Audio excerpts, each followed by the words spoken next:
Baik, Assalamualaikum warahmatullahi wabarakatuh. Saya Hilman Lajuardi dengan NIM 118707026 dari angkatan 2018 di jurusan Teknik Elektro, Fakultas Sains dan Teknologi UIN Sunan Gunung Jati, Bandung. Nah, pada video kali ini saya akan memaparkan beberapa materi dari mata kuliah Matematika Teknik 2, yaitu kurang lebih Deret-Taylor, persamaan nonlinier, yang ada metode terbuka dan tertutup, ada persamaan linier, yang eliminasi Gauss dengan dekomposisi LU, dan interpolasi. Langsung saja. Pertama, Deret-Taylor. Nah, Deret-Taylor merupakan fungsi matematika yang tak hingga dari suku-suku yang nilainya diambil dari turunan fungsi tersebut. Nah, Deret-Taylor ini sebenarnya titik pusatnya itu tidak selalu 0, tapi bila deret tersebut berpusat di titik 0, maka deret tersebut bisa dinamakan deret Maclaurin. Jadi dasarnya itu Deret-Taylor itu merupakan pengembangan ataupun deret yang tidak, atau yang titik nolnya, yang titik awalnya itu tidak berpusat pada titik 0. Nah, ini adalah formulasi Deret-Taylor, yaitu sigma tahingga, berarti tahingga kan tadi disebutkan. Nah, di sini juga ada n sama dengan 0 nilai awalannya.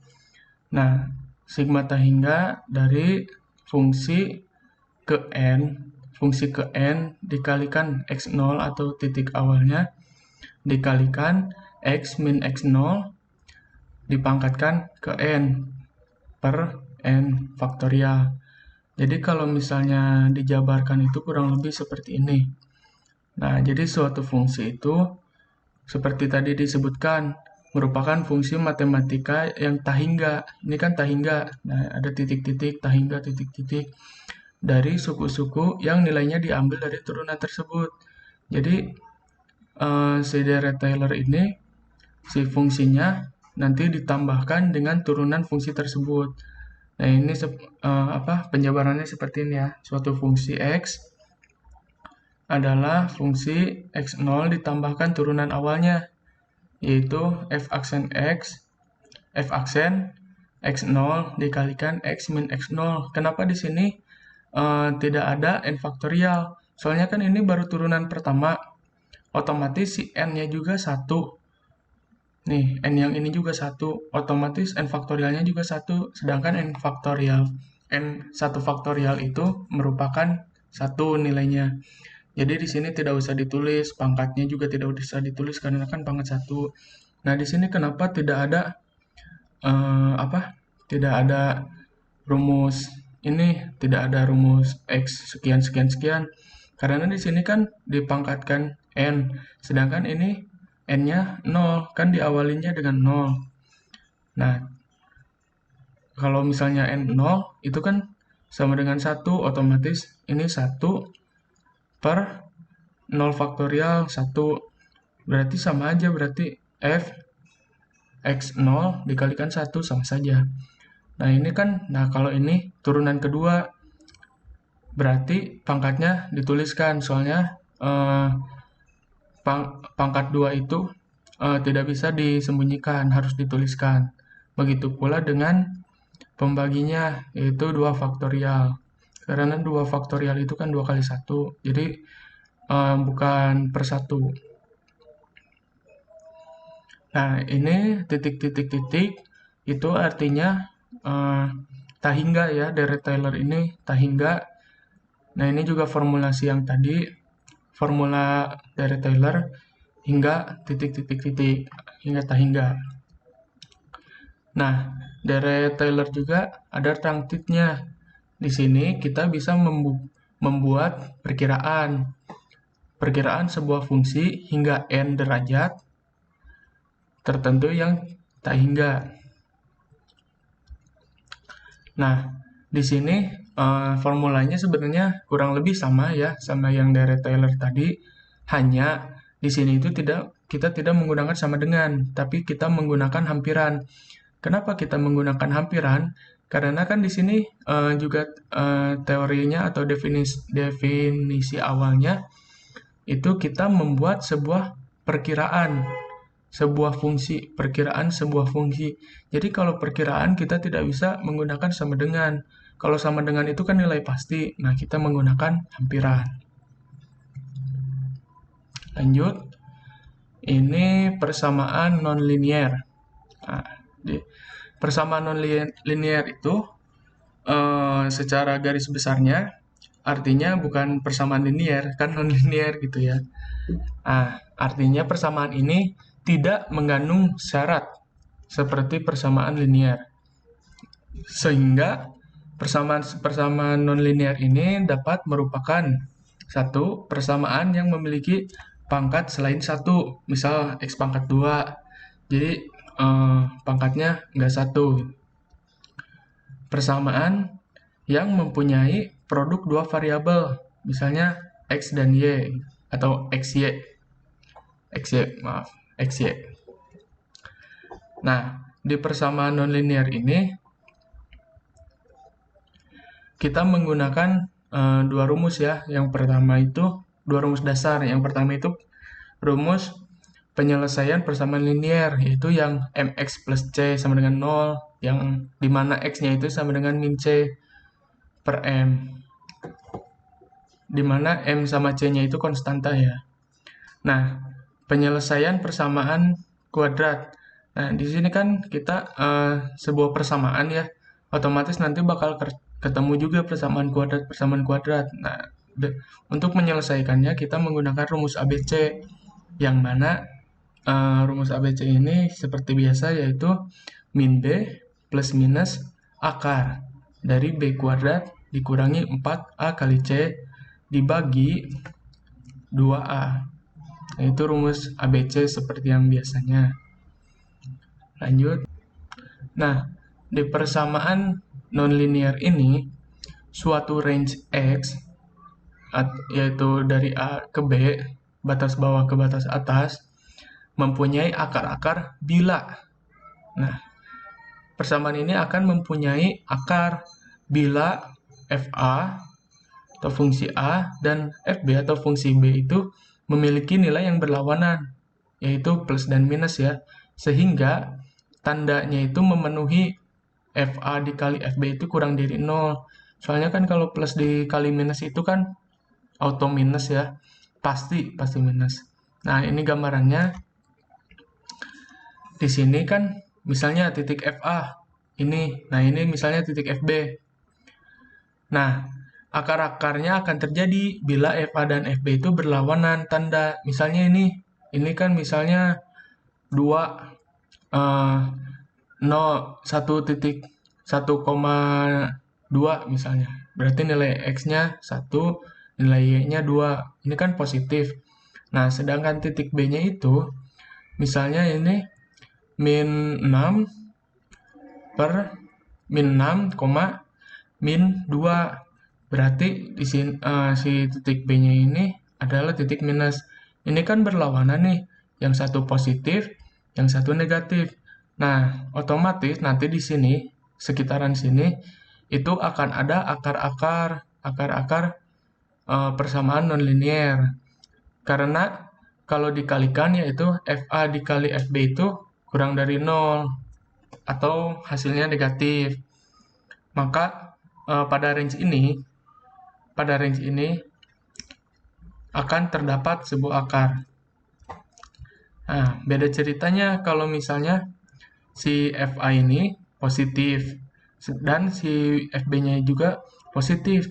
Maka ketika dikalikan FA dengan FB ini, hasilnya akan lebih dari 0 pastinya. Maka di range ini tidak akan terdapat akar. Seperti ini kan tidak ada perpotongan ya.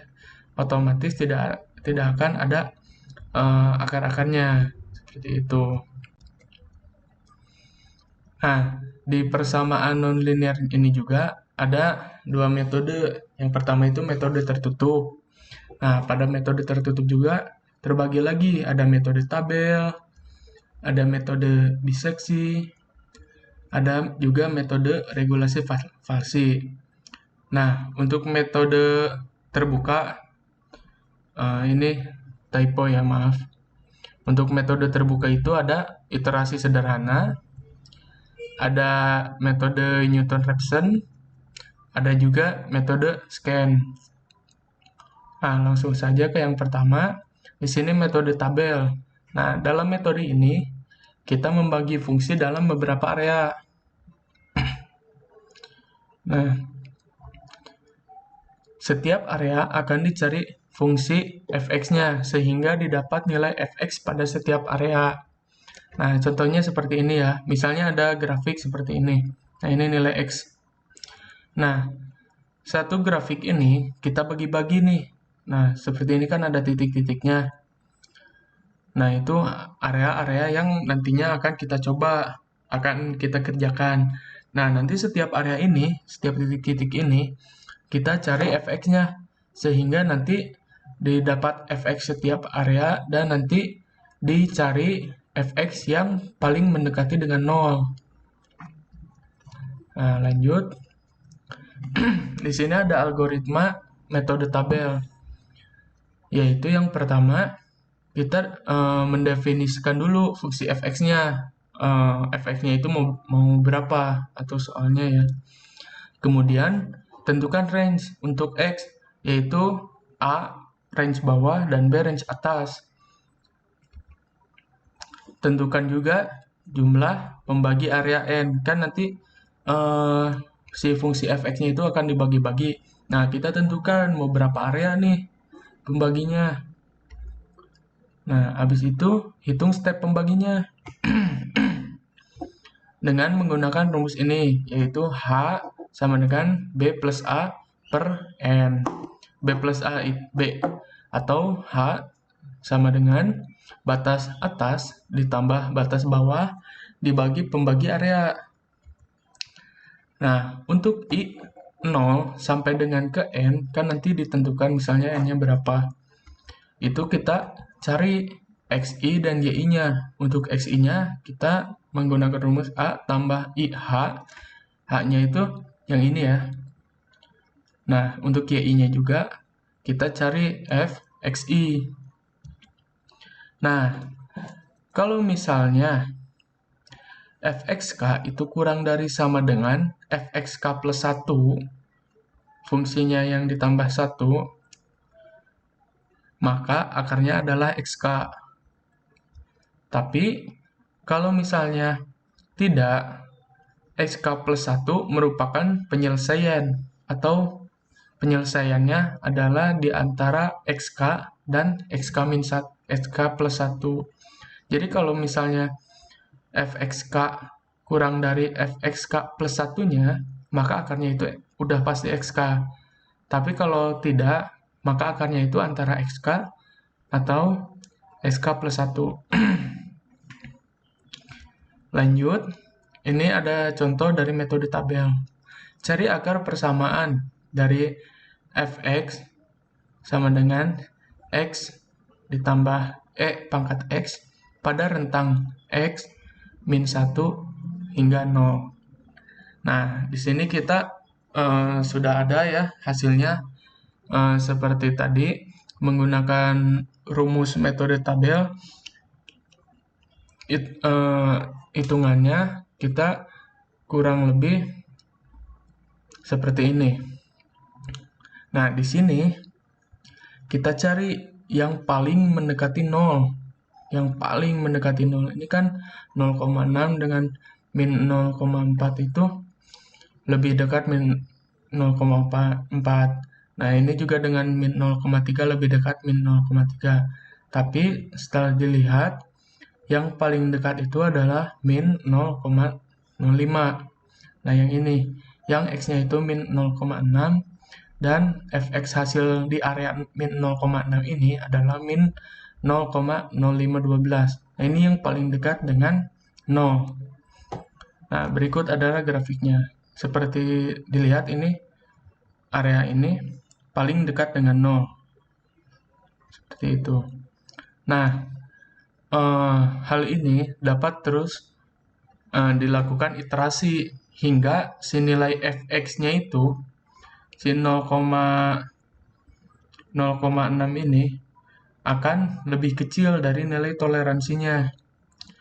Nah, setelah dihitung, pada rentan 0,6 hingga min 0,5, nah ini kan yang paling dekat dengan 0 itu min 0,512 dengan min 0 dengan 0,1065, yaitu berarti rentannya min 0,6 hingga min 0,15 dari sini hingga sini. Nah, berarti di area sini paling dekat dengan 0 dengan nilai 0. Nah, setelah dihitung dengan iterasi, maka nilai x-nya itu adalah min 0,57 dan nilai fx-nya itu adalah 0,0047. Lanjut, di sini ada metode biseksi. Nah, metode biseksi ini pada dasarnya sama aja sih sama yang sebelumnya, yaitu pembagian area. Tapi di sini tuh metodenya tuh membagi dua akar fungsi pada interval a, b, a ke b. Selanjutnya interval tersebut dibagi dua hingga sekecil mungkin sehingga nilai hampiran dapat ditentukan dengan tingkat toleransi tertentu. Nah, seperti ini. Jadi, ketika ada suatu fungsi, kita mau mencari akar-akarnya. Nah, pertama itu dibagi dua. Bagian sini dengan bagian sini. Nah, setelah dicari, kemudian dibagi dua lagi. Bagi dua. Nah, antara ini dengan ini, misalnya dapat X3-nya itu di sini. Nah, di sini tuh dibagi dua lagi, terus dibagi dua sekecil mungkin hingga nanti dapat toleransi tertentu. Nah, nanti di situ kita dapat hasil X-nya yang paling mendekati 0. Nah, algoritma metode biseksi ini, yang pertama tentu definisikan fungsi. Fungsinya ingin seperti apa. Nah, tentukan juga rentang untuk X, yaitu rentang bawah atau A, dan juga rentang atas atau B. Nah, setelah rentang ditentukan, nah kita tentukan nilai toleransinya atau nilai error. Dan tentukan juga iterasi maksimumnya. Kita mau berapa kali sih pengulangan untuk mencari X-nya. Nah, tentukan juga FA dan FB-nya, atau fungsi A dan fungsi B. Nah, kemudian hitung Fx. Nah, apabila Fx dikali Fa kurang dari 0, maka B-nya itu sama dengan X. Tapi bila tidak, maka A yang sama dengan X. Jadi, bila Fx dikali Fa lebih dari 0 atau sama dengan 0, maka X-nya itu sama dengan A. Nah, bila mutlak B kurangi A itu lebih kecil dari E atau lebih kecil dari iterasi maksimum, maka proses dihentikan dan didapat akar sama dengan X. Nah, akarnya itu udah pasti X deh. Kalau misalnya mutlak B min A kurang dari nilai toleransinya atau dari iterasi maksimumnya, udah pasti X. Nah, ini rumus untuk menghitungnya. Itu batas bawah ditambah batas atas bagi 2, sama seperti yang tadi. Nah, langsung saja ke contoh. Kita cari akar persamaan Fx sama dengan xe pangkat min x ditambahkan 1. Nah, fungsi ini terletak pada rentang x sama dengan min 1,0. Nah, nilai toleransinya itu adalah 10 pangkat min 7. Dengan menggunakan metode biseksi ya tentunya. Nah, pertama, kita seperti yang tadi ya, seperti pada algoritma, kita langsung sudah ditentukan nih, sudah didefinisikan fx-nya, langsung kita tentukan rentangnya. rentang bawah dan rentang atas, kita juga sudah ada nilai toleransinya. Nah, kalau sudah seperti ini, kita langsung saja cari nilai x-nya dengan rumus yang tadi, nilai bawah, nih, nilai batas bawah ditambah dengan batas atas yaitu 0 dibagi dengan 2, hasilnya negatif 0,5. Nah, langsung kita cari nih fx dengan fa-nya. Seperti ini. Nah, didapat bahwa fx dikali fa itu kurang dari 0. Maka b sama dengan x dan fb sama dengan fx. Nah, kemudian kalau sudah gini, iterasi itu kita lanjutkan dengan nilai b tersebut. Terus sampai ditemukan yang paling mendekati dengan 0 akar-akarnya. Nah, langsung saja kita ke metode regulasi falsi ya. Nah, di metode ini mirip-mirip dengan biseksi sebenarnya. Namun, bedanya itu pencarian akar didasarkan pada slope atau kemiringan dan selisih tinggi dari kedua titik rentang. Nah, ini rumus untuk metode regulasi falsi, yaitu untuk mencari x-nya, fb dikalikan a dikurangi fa dikalikan b dibagi fb dikurangi fa. Nah, tadi kan kalau misalnya metode biseksi itu kan kita itu membagi dua suatu garis fungsinya. Nah, terus kita cari yang paling mendekati 0 dibagi 2 lagi. Kita cari lagi yang paling mendekati 0 dibagi 2 lagi. Nah, seperti itu. Nah, untuk metode regulasi falsi mirip-mirip. Namun, kita itu menentukan nanti 2 titik. Nah, berdasarkan ketinggian, jadi kita misalnya dari titik ini dengan titik ini kita ambil thread. Nah, di dalamnya nanti kita akan mencari akar-akarnya. Nah, akar-akarnya dicari terus hingga akar-akar yang mendekati nilai 0. Lanjut. Nah, di metode regulasi falsi, seperti biasa kita definisikan fx, menentukan batas bawah dan batas atas, dan menentukan toleransi. Nah, ketika sudah itu, kita hitung fa dengan fb-nya. Nah, setelah fa dengan fb-nya dihitung, kemudian untuk iterasi i sama dengan 1 hingga ke n, ke area yang pembagi area tersebut, hitung fx dan hitung nilai error yaitu mutlak fx.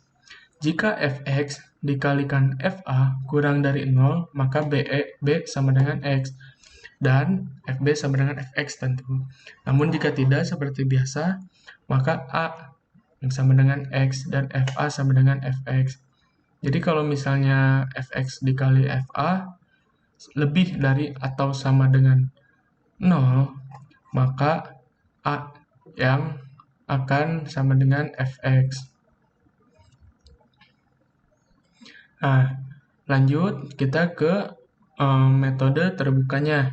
Di sini ada metode iterasi sederhana. Metode ini merupakan metode penyelesaian persamaan nonlinier dengan cara menyelesaikan setiap variabel x yang ada dalam suatu persamaan dengan sebagian yang lain. Nah, di sini kan disebutkan bahwa metode ini merupakan metode penyelesaian persamaan linier dengan cara menyelesaikan setiap variabel x yang ada dalam suatu persamaan dengan sebagian yang lain. Jadi di sini kita akan menggunakan dua fungsi, yaitu fx dengan gx. Jadi nanti dalam suatu persamaan akan kita selesaikan dengan sebagian yang lainnya. Lanjut, algoritmanya itu pertama tentu kita kan di sini menggunakan dua fungsi ya, yaitu fungsi fx dengan gx. Jadi kita definisikan fx dengan gx-nya. Nah, kemudian kita menentukan nih toleransi dan iterasi maksimumnya yang nanti akan kita kerjakan. Nah, setelah itu kita tentukan juga tebakan awalnya atau X0-nya. Nah, setelah X0-nya sudah ditentukan, maka kita hitung fxi untuk I sama dengan 1 hingga ke N, atau fxi lebih dari sama dengan nilai toleransinya, xi sama dengan gxi dikurangi 1. Akar persamaan adalah X atau hasil akhir dari iterasi terakhir. Jadi yang nanti misalnya iterasi maksimumnya ke 10, berarti iterasi ke 10 yang merupakan akar persamaan. Nah, langsung aja ke contohnya. Nah, kita cari fx sama dengan xe pangkat min x ditambah 1 dalam rentang batas bawahnya itu min 1 dan batas atasnya 0. Dengan nilai toleransinya itu 10 pangkat min 7. Nah, seperti ini. Pertama, kita cari dulu x-nya, yaitu xe pangkat min x nih, yang ini ditambah 1 sama dengan 0, itu berubah ke gx-nya ya. Berarti jadi x min 1 per e pangkat x. Nah, untuk tebakan awalnya misal di sini adalah negatif 1. Berarti x1-nya itu sama dengan min 1 per e. Nah, si x min x ini kita ganti dengan negatif 1. Nah, hasilnya adalah negatif 2,71888282. Nah, nilai x tersebut selanjutnya dijadikan nilai input pada iterasi selanjutnya. Jadi kan ini iterasi pertama nih, x pertama. Nah, ini iterasi kedua. Si nilai x yang ini nih, yang tadi kita hasilkan, itu menjadi nilai x selanjutnya. Jadi kan tadi kita tebakan awalnya itu negatif 1, masukin ke e, ke nilai toleransinya. Nah, untuk x2-nya, kita nilai toleransinya itu dipangkatkan dengan x hasil dari yang sebelumnya. Karena kan kita menggunakan yang sebelumnya itu sudah ada x-nya. Nah, untuk x1 kan belum ada, berarti kita gunakan untuk tebakan awal. Nah, iterasi ini terus dilakukan hingga diperoleh xi ditambah 1 dikurangi xi itu kurang dari sama dengan nilai toleransinya. Lanjut ke metode Newton-Raphson.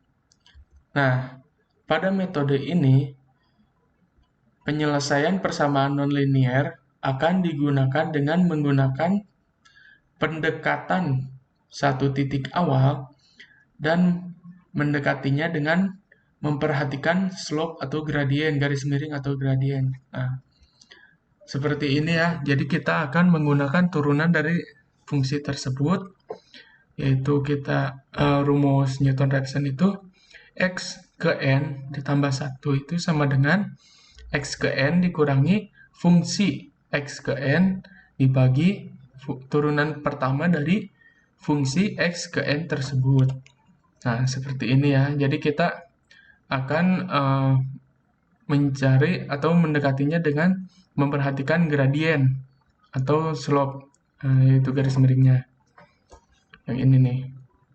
Nah, x1 hingga x0-nya. Kita akan cari x2.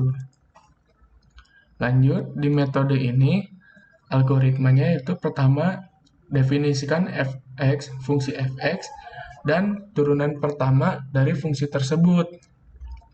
Kemudian tentukan toleransi dan iterasi maksimum atau nilai n-nya. Kemudian tentukan juga tebakan awal. Seperti biasa, hitung juga f, x tebakan awal, dan f aksen tebakan awal. Kemudian setelah f aksennya ditentukan, hitung x untuk i sama dengan 1 hingga ke n, hingga iterasi maksimumnya. atau mutlak fx-nya itu lebih dari sama dengan nilai toleransinya.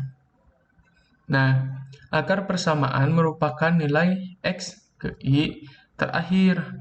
Jadi, nilai iterasi terakhir itu pasti akar persamaan dari suatu fungsi dengan menggunakan metode Newton-Raphson ini. Nah, langsung aja ke contohnya. Untuk persamaan linear, non-linear, x dikurangi e pangkat min x sama dengan 0. Nah, ini kan sebuah fungsi ya, persamaan fungsi. Nah, pertama kita cari turunannya. Turunan x min e pangkat min x itu adalah 1 ditambah e pangkat min x. Nah, ini turunannya. 1 ditambah e pangkat min x. Lalu kita gunakan tebakan awal, misalnya 0. Nah, kita masukkan nih, fx0 itu, nah si x ini kita ganti dengan 0. Ya kan, di sini fungsi pertamanya x min e pangkat min x. Berarti 0 dikurangi e pangkat min 0. Itu hasilnya sama dengan min 1. Nah, untuk turunan pertamanya, karena di sini sudah 1, bukan x, maka kita masukkan 1. Nah, si tebakan awal ini yang 0, kita masukkan di pangkat dari nilai toleransinya. Karena di sini juga kan nilai toleransinya masih e pangkat min x. Nah, hasilnya itu jadi f aksen x0 atau turunan pertama dari fungsi tersebut adalah 1 ditambah nilai toleransinya pangkat e0, pangkat min 0, yaitu hasilnya 2. Nah, setelah ini kita hitung atau iterasi nilai x barunya dengan x1 sama dengan x0 dengan rumus yang tadi ya, x ke n ditambah x0 dikurangi f aksen x0 per atau dibagi dengan turunan selanjutnya dari fungsi tersebut. Yaitu artinya 0 dikurangi negatif 1 per 2, hasilnya 0,5. Nah, langsung saja kita ke metode ketiga, yaitu metode scan. Nah, di metode ini, penyelesaian persamaan nonlinearnya itu dengan menggunakan kemiringan 2 titik yang dinyatakan secara diskrit ya, dengan mengambil bentuk garis lurus melalui suatu titik. Nah, ini rumusnya untuk metode scan, yaitu x1 sama dengan x0 atau titik awalnya ditambah 10 dikalikan nilai toleransinya. Langsung saja algoritma pada metode scan ini. Yang pertama pasti definisikan fx dengan f aksen x atau turunan dari fx tersebut. Nah, lalu tentukan toleransi dan iterasi maksimum. Jadi kita mau menghitungnya berapa kali. Kemudian tentukan tebakan awal, yaitu x0 dan x1. Kemudian hitung x0, fungsi x0 dan fx1-nya.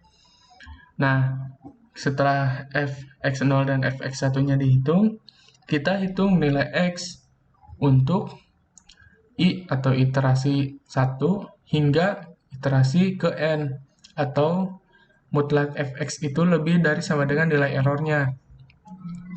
Nah, akar persamaan merupakan nilai x atau hasil iterasi terakhir.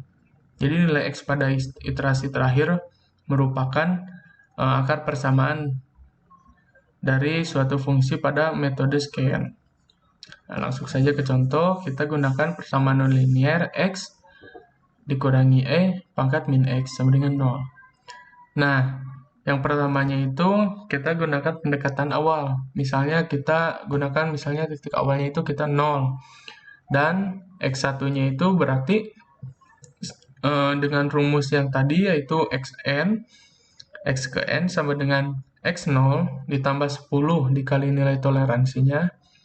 Nah, di sini kita berarti x pertamanya itu adalah 0 ditambah 10 dengan nilai toleransinya itu 10 pangkat min 7. Nah, hasilnya 10 pangkat min 6. Nah, setelah itu kita cari fx0-nya. Fx0-nya itu yaitu 0 negatif dikurangi pangkat negatif 0. Nah, ini sama dengan 1. Dan kita juga cari fx1-nya. Nah, seperti ini. Nah, ini kan x1-nya yang tadinya itu 10 pangkat min 6. Ini kan x0 yang hasilnya itu 0. Nah, si 0 ini masukin ke sini. Nah, untuk fx1-nya, si 10 pangkat min 6-nya ini dimasukkan ke 10 pangkat min 6 yang ini. Nah, hasilnya itu negatif 0,99998. Nah, setelah itu kita cari x2-nya. Dan juga cari fx2-nya. Sama seperti tadi, dengan menggunakan nilai awalnya itu yang ini, nilai x-nya itu. Jadi terus kita cari hingga iterasi paling terakhir. Lanjut. Nah, sekarang ke bab persamaan linier. Di sini kita ada beberapa metode. Yang pertama itu eliminasi Gauss. Yang kedua itu dekomposisi LU. Nah, lanjut ke yang pertama, ini eliminasi Gauss. Nah, di metode ini digunakan untuk menyelesaikan persamaan linier dengan mengoperasikan matriks dan melanjutkannya hingga satu variabel, yang biasa kita sebut dengan operasi baris elementer atau BE. Jadi, suatu matriks itu nanti kita operasikan sedemikian rupa sehingga kita dapat satu variabel nantinya. Nah, langsung saja kita ke contohnya. Misalnya di sini ada persamaan seperti ini. Nah, ini kita bisa rubah ke matriks. Nah, seperti ini. Jadi yang nilai A gitu. Ini kan ada 4 variabel ya, A, B, C, D. Nah, berarti ini kolom A, ini B, C, D. Jadi untuk A yang ada A-nya itu di kiri, paling kiri, dan berurutan ke kanannya hingga D. Nah, di sini juga yang sama dengannya itu kita pisahkan. Nah, langsung kita menggunakan OBE atau eliminasi Gauss untuk kita masukkan beberapa rumus. Jadi kita selesaikan sedemikian rupa. Kita masukkan rumusnya, misalnya seperti ini, B2 dikurangi 2B1 untuk baris pertamanya. Nah, di sini juga B3 kurangi 3B1, kita masukkan ke matriks ini. Sehingga nanti terbentuk segitiga ini yang di bawah. Nah, bila sudah terbentuk segitiga seperti ini, kita tarik persamaan-persamaannya. Nah, yang pertama itu satu baris gini ya. Yang pertama itu seperti ini, 1, 2, 1, 2. Berarti ini A, B, C, D. Ini sama dengan. Nah, di sini A-nya itu 1, B-nya itu 2, C-nya itu 1, dan D-nya itu 2. Sama dengan 2. Langsung kita masukkan. Jadi A ditambah 2B ditambah C ditambah 2D sama dengan 2. Selanjutnya hingga keempat persamaan itu masuk. Nah, kalau misalnya ada 0 ini, berarti tidak dituliskan. Seperti ini kan 0, 1, 0, 3, berarti A dengan C-nya 0. Sedangkan B dengan D-nya itu memiliki nilai. Nah, kita masukkan saja di bawahnya. Tapi A dengan C-nya tidak usah dimasukkan. Nah, setelah seperti ini, lalu kita buat persamaan. Kita buat persamaan. Nah, sehingga didapatlah hasil seperti ini. Lanjut ke dekomposisi LU. Nah, pada dekomposisi LU ini, matriks A akan difaktorkan menjadi matriks L dan U. Jadi, matriks A ini akan difaktorkan menjadi 2 buah matriks, di mana ukuran kedua matriks tersebut harus sama dengan ukuran matriks A. Jadi, kedua ini kalau dikalikan itu akan sama dengan A. Ya, jadi matriks A itu akan sama dengan matriks L dikalikan dengan matriks U. Nah, seperti ini. Dapat dilihat pada faktorisasinya, yaitu matriks A akan difaktorkan menjadi dua buah matriks, yaitu L dan U. Berarti matriks L dan U ini kalau dikalikan akan menjadi matriks A. Nah, jadi dua buah matriks kan. Nah, untuk yang matriks U, kita akan gunakan backward substitution. Nah, untuk matriks yang L, kita akan gunakan forward substitution. Nah, artinya apa? Untuk matriks U itu, kita akan gunakan untuk segitiga atasnya, seperti ini. Jadi yang diisi itu ada segitiga atas. Nah, untuk yang matriks L, kita akan gunakan forward substitution. Jadi akan digunakan untuk segitiga bawahnya. Nah, langsung saja ke contoh. Misalnya di sini ada 4 buah persamaan. Kita ubah ke matriks seperti yang tadi. Nah, kita dengan menggunakan OBE ini, kita masukkan ke matriks-matriks ini. Hingga terjadi matriks U dengan matriks L seperti ini. Nah, karena proses OBE tidak terdapat operasi pertukaran baris, maka matriks P tidak mengalami perubahan. P-nya tetap nih, segitiga bawahnya 0, segitiga atasnya 0, dan di tengahnya itu 1. Nah, setelah kita dapat matriks L dan U-nya, kita lakukan forward substitution dan backward substitution. Untuk forward substitution, untuk segitiga bawahnya, kita seperti yang tadi, nah maka akan didapat seperti ini.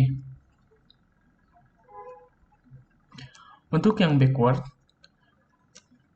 untuk segitiga atas, kita akan dapat seperti ini. Ini digunakan dengan cara menarik persamaan ya di setiap barisnya. T1, 2, 3, 4. Serta X1, 2, 3, 4.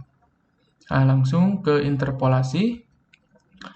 Nah, interpolasi sendiri merupakan sebuah metode yang menghasilkan titik data baru dalam suatu jangkauan dari suatu set diskrit data yang diketahui. Nah, biasanya interpolasi ini digunakan untuk menaksir harga tengah atau nilai tengah dari dua titik data yang sudah diketahui sebelumnya. Nah, interpolasi ini terbagi dua, yaitu ada beda terbagi Newton, ada juga Lagrange. Nah, langsung yang pertama itu ada beda terbagi Newton, yang subnya itu linear. Nah, metode ini menentukan nilai yang berada di antara dua nilai yang diketahui berdasarkan persamaan linear. Persamaan tersebut disebut juga dengan persamaan garis lurus, karena jika hasil persamaan digambarkan pada sebuah grafik, maka kurvanya akan membuat sebuah garis lurus. Nah, langsung saja ya. Ini merupakan metode beda terbagi Newton yang bagian linear. Nah, di sini ada sebuah grafik garis lurus. Di sini terdapat titik A, titik B, dan C. Nah, titik A-nya itu X1, X2-nya, X1, Y1-nya itu adalah 20 dan 30. Berarti titik A ini di titik X20 dan Y30. Nah, untuk titik B-nya itu X-nya 140 dan Y-nya 80. Nah, untuk titik yang tengah ini,